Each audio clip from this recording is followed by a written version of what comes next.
इनको एक ही पढ़ाई याद है, हिंदू मुसलमान हिंदू मुसलमान हिंदू मुसलमान, एक ही निबंध याद कर रखा है इन्होंने। अरे भाई, तुम्हारी कौन मरा था इस देश की आजादी के लिए? हम लोगों के ही मरे थे। इतिहास उठा करके देखो, जिस पार्टी के अंदर ही लोकतंत्र पूरी तरह से खत्म हो चुका है, कुचल दिया गया है लोकतंत्र को। आप बताइए किसको हक है बोलने का? सबको सांप सूंघा हुआ है। यदि हम अन्नदाता हैं तो हमारी बात को सुनो और हमें अन्नदाता के रूप में देखो। और यदि हम खालिस्तानी हैं और पाकिस्तानी हैं और आतंकवादी हैं, माओवादी हैं, नक्सलवादी हैं, अलगाववादी हैं, तो फिर हमसे बात क्यों करती है सरकार?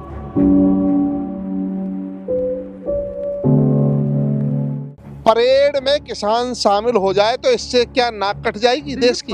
पुलिस ने कहा ना कि अगर परेड में किसान जो है आते हैं, 26 जनवरी को परेड करते हैं, तो अंतर्राष्ट्रीय स्तर पर इससे देश की छवि को नुकसान पहुंचेगा। इसका मतलब ये है कि जैसे ट्रंप जब आए थे गुजरात में, तो मोदी जी ने जो सड़क के किनारे झुग्गियां थी, वहां बड़ी बड़ी दीवारें लोहे की खड़ी करवा करके उनको ढकवा दिया था। यानी कि ये लोग गरीब हैं, ये बदबूदार हैं, ये अच्छे नहीं है। इसका मतलब किसान को इस रूप में देखते हैं, सरकार इस रूप में देखती है कि यदि किसान आ गया तो ये कहाँ से आ गए, ये फटे पुराने कपड़ों वाले। और यदि हम फटे पुराने कपड़ों में है तो जिम्मेदार कौन है इसके लिए? सरकार नहीं है जिम्मेदार, सरकार की नीतियां नहीं है जिम्मेदार, सरकार की नीतियां जिम्मेदार है। यदि आज किसान गरीब है, यदि उपेक्षित है, यदि शोषित है, पीड़ित है, तो इसके लिए सरकार ही जिम्मेदार है ना। और मुझे इससे क्या, यदि किसान जाएगा, कुछ दिन पहले तक देश के नोट पर, मुद्रा पर किसान हल चलाता हुआ छपा होता था, उससे तो देश का गौरव बढ़ता था। और यदि असल में किसान ट्रैक्टर लेकर दिल्ली में, तो नाक कट जाएगी देश की। अरे ये तो गौरव का विषय होना चाहिए कि एक तरफ जवान है, एक तरफ किसान है, एक तरफ टैंक है, एक तरफ ट्रैक्टर है। ये तो मेरे ख्याल से दोनों भाई तो हैं, एक देश का पेट भरता है, एक हिफाजत करता है। ऐसे ही ट्रैक्टर और टैंक की भी भाई है दोनों, एक देश की हिफाजत करता है, एक टैंक। तो इसमें क्या गलत है? गलत क्या है इसमें? हम कोई अव्यवस्था फैलाने जा रहे हैं? हम अपनी 26 जनवरी, अरे 26 जनवरी हम सबकी है, हम सब के सपनों में, हमारे दिल के अंदर तिरंगा है, तिरंगा लेकर के जाएंगे। राष्ट्र भक्तों की ऐसी फौज कभी दिल्ली के राजपथ पे आज से पहले दिखाई नहीं दी होगी जैसे अब की दिखाई देगी। मतलब ट्रैक्टर की परेड अभी भी होगी 26 बिल्कुल होगी, क्यों नहीं होगी? बिल्कुल होगी, उसमें क्या दिक्कत है? चीज देखा आपने, लगातार अगर हम बात करें, आपने कहा हल पहले नोटों पे होता था, पहले हुआ करता था, अब तो नोटों से हल गायब है। तो क्या जैसे हल गायब हुआ वैसे ज्यादा पढ़े लिखे लोग आ रहे हैं ना राजनीति में। पहले आते थे सरदार वल्लभ भाई पटेल, पहले होते थे चौधरी चरण सिंह, पहले होते थे लाल बहादुर शास्त्री, जो गांव की माटी से निकल करके आए थे लोग, जो जब प्रधानमंत्री के पद पे भी रहे तो उस समय पर भी उनकी घरवाली ही खुद रसोई में खाना बनाती थी पूरे परिवार के लिए। तो वो लोग, वो गांव की माटी, वो ये कहते थे कि जिस समय खेत में बारिश होती है, जब खेत को जोता जाता है बारिश के बाद में, तो उस खेत की जुताई से मिट्टी से जो महक निकल करके आती है, वो दुनिया की सबसे खूबसूरत सुगंध होती है। वो इस चीज से निकल करके आए थे। अब दूसरी तरफ ज्यादा पढ़े लिखे लोग आ गए हैं ना, अब पढ़े लिखे लोगों की स्थिति यही है। अच्छा, हमने शुरू से देखा कि कभी किसानों को खालिस्तानी कहा गया, कभी किसानों को जो है वो फंडिंग चाइना और पाकिस्तान से बताई गई। अब कोर्ट में भी ये हवाला दिया गया है कि जो बैठे हैं ना प्रदर्शन पे, वो तो खालिस्तानी है। पहले ये तय कर ले हम हैं क्या।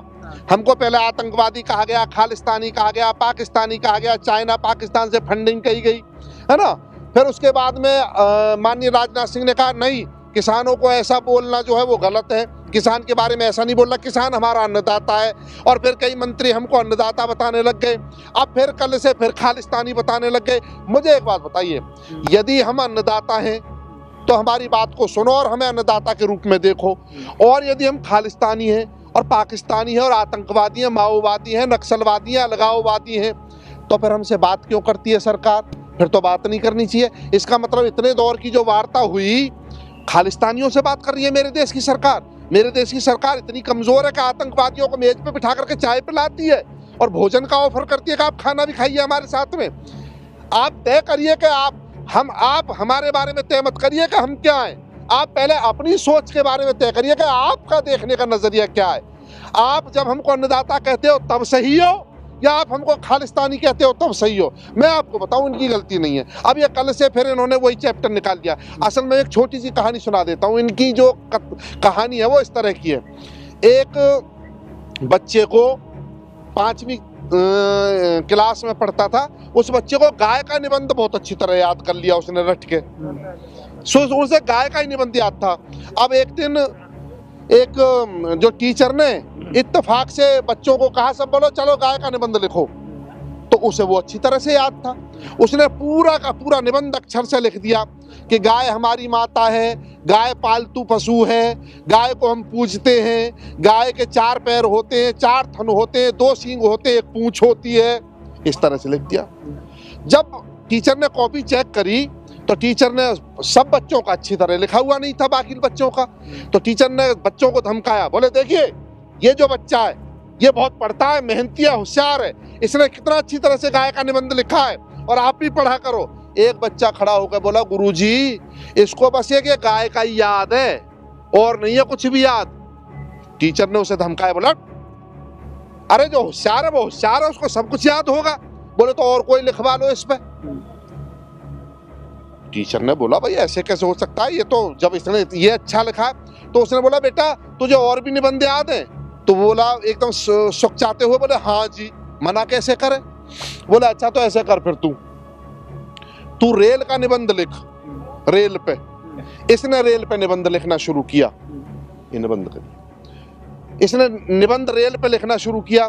बोले रेल जो है लोहे की पटरी पे चलती है, उसमें लोहे के डब्बे होते हैं, 18-20 डब्बे होते हैं। रेल घने जंगलों से होकर के गुजरती है और रेल की पटरी के दोनों तरफ बड़े बड़े जंगल होते हैं और उन जंगलों में बहुत सी गायें चरती हैं सुबह से शाम तक। और गाय हमारी माता है और गाय पालतू पशु है और गाय को हम पूजते हैं। गाय के 4 टांग, 4 थन, 1 पूंछ और 2 सींग होते हैं। वो पूरे निबंध को गाय पे लिखा खींच करके, यानी 2 सेंटेंस लिखे सिर्फ रेल पे और बाकी पूरे को। अब जब टीचर ने कॉपी चेक की तो अब टीचर बोला भाई गलत भी नहीं कह सकता इसे, लेकिन ये बालक तो बड़ा हिकमतबाज है, बड़ा कलाकार है, ये तो पूरे के पूरे को इस पे ही ले गया लिख करके। बोला अच्छा बेटा सुनो, ये तुमने चलो ठीक लिख दिया, अब तुम स्कूल का लिखो।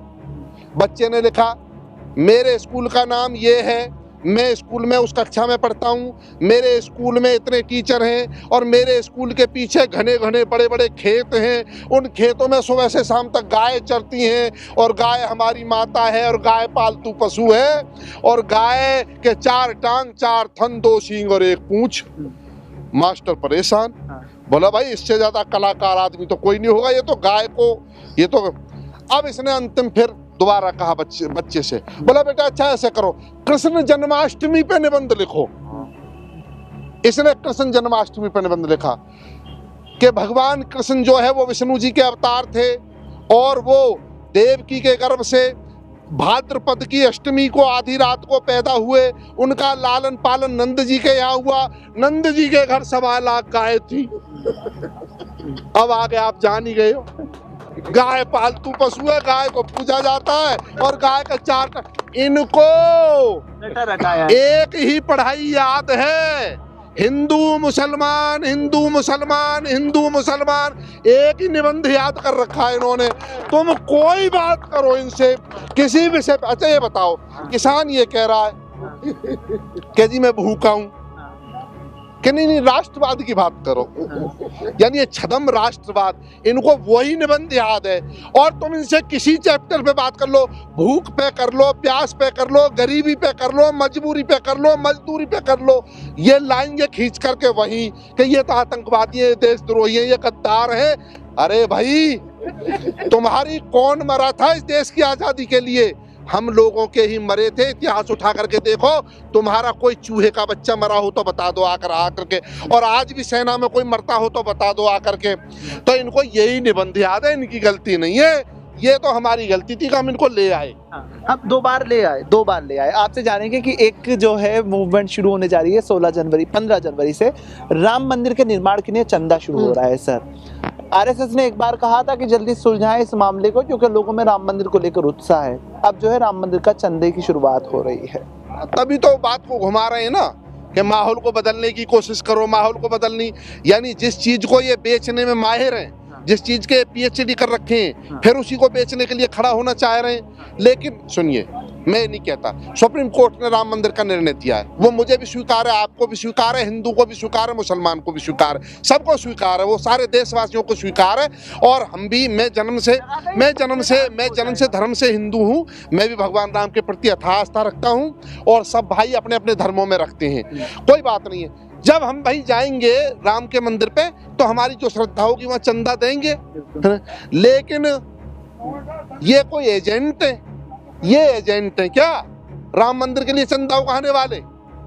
ये अरे सारे मंदिरों पे भी तो हम जाकर के खुद ही देते हैं, ये वहाँ उनके लिए भी आते हैं। ये केवल इस माहौल को बदलने की कोशिश कर रहे हैं और जिस झूठ को बेचने का इन्होंने ठेका ले रखा है फिर उसी काम पे आना चाह रहे हैं। सड़कों पर किसान बैठा है, सड़कों पर किसान बैठा है और सड़कों पर से ये रथ यात्रा टाइप जो ये यात्रा है ये वहां से निकल सकती है, टकराव की स्थिति भी। तो ये तो सरकार का काम है, टकराव यदि कराना चाहेगी तो कराएगी, नहीं कराना।